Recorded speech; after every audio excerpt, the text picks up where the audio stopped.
Hello there, it's Positive Gaming. I've just tried recording this video, but it was on time lapse instead of video, but yeah. First of all, I'm sorry for not uploading in a while. I've been busy with uni work and the rest of it.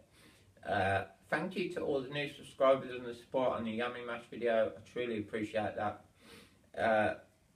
Shout out to Ben Challoner, who's just won his first event at the Yu-Gi-Oh! Masters, hosted by Aaron Ash, Yummy Mash, and Shane Jennings, Arrow in the Knee. And this video is to talk about Bosh, the meta, Pepe, and monarchs. Basically, on the monarch side of it, how is they going to impact the meta, and on the Pepe side of it, are they too overpowered, and what can be done to stop them, basically. First of all, Bosh. With the release of Bosh and Strike, Solemn Strike, Pendulum Sorcerer, and Infinity, now that is all well and good. Solemn Strike, Sorcerer, and Infinity, the three overpowered cards. Now, with Infinity, what you have to do is you have to bait out the effect of negation and then destroy it, because it's only once per turn. But the main problem being Pepe, how are we gonna stop them? I mean, their cards like Plushfire and Luster, they can make big boards that's hard to get over. They can make infinities with Ptolemaeus that's being abused at the minute. Hopefully that doesn't get banned, because I use it in my Stellanites for the intended purposes of making Pallades and stuff.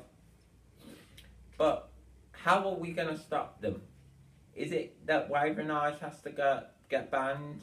Or because going to 2 semi-limited wouldn't help, because you can Wavering Eyes before, easily search that card. Going to 1 would be a little better.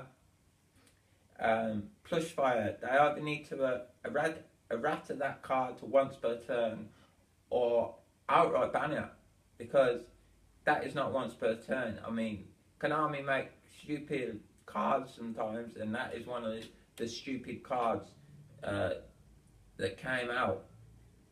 The fact that you can just pop it, search another one, pop it, that is stupid to me. And I've seen a Pepe video where the guy played a load of counter traps.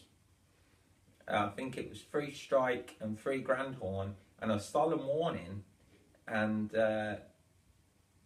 he played the Ariadne version with the Counter Fairy. Now all he did was Luster, pop the Counter Fairy, reveal 3 Solemn Strike. He had a Solemn Strike, he had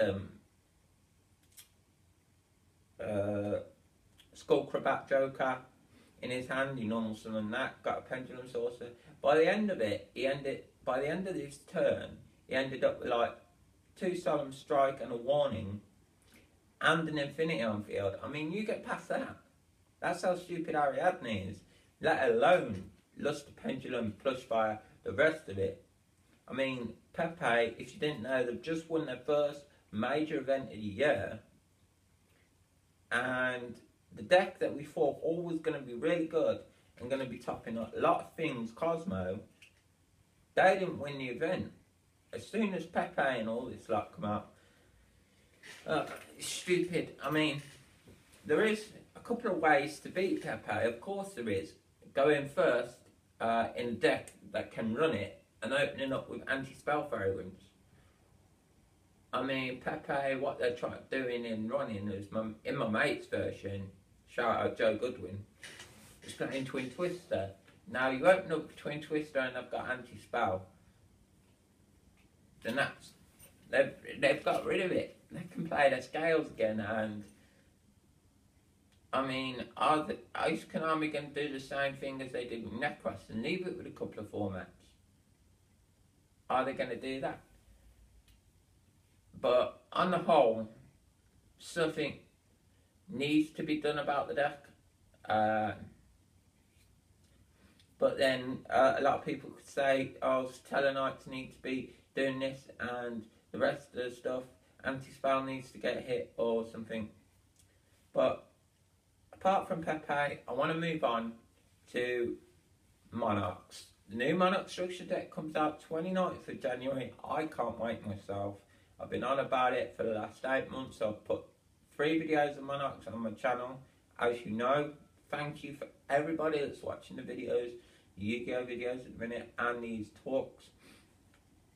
But Monarchs, January 29th. Are they going to be any good in the matter? A lot of people at my club say, nah, they're easy to get out of. You can get like masker restricts, stop you from tributing. But yeah, maybe. But you have to open up with that. I can open up with Twin Twister MST. I could open up with that.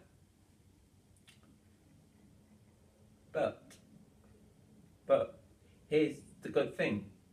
The new Monarch structure deck is a good way to stop a lot of decks, because if you didn't know, included in it is a field spell called Dominion of the Legendary Monarch. Now it's a Monarch spell or trap, so it's searchable of tenacity.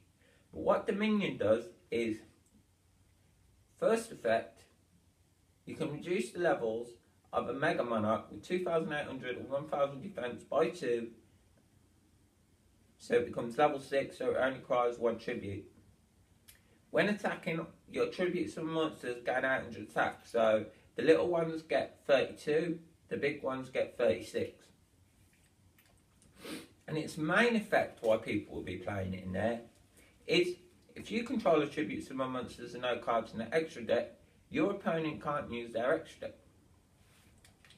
Now people say, oh, it's easy to get up, it's easy to get rid of, MST Twin Twister.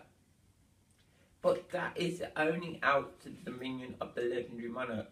Apart from getting rid of your tributes and a monster, then they can use that extra deck. The only way to get rid of it, if that monster stays on the field and with the other card, is the one that Monarchs can't be targeted or destroyed by card effects.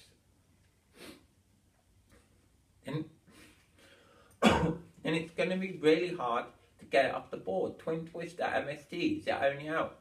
You can't crystal it away because you can't use the extra deck. You can't Diamond Dire it, you can't use the extra deck. And it is so easy to search that card, it is unbelievable. In the new Monarch structure deck, you've got Pendeti.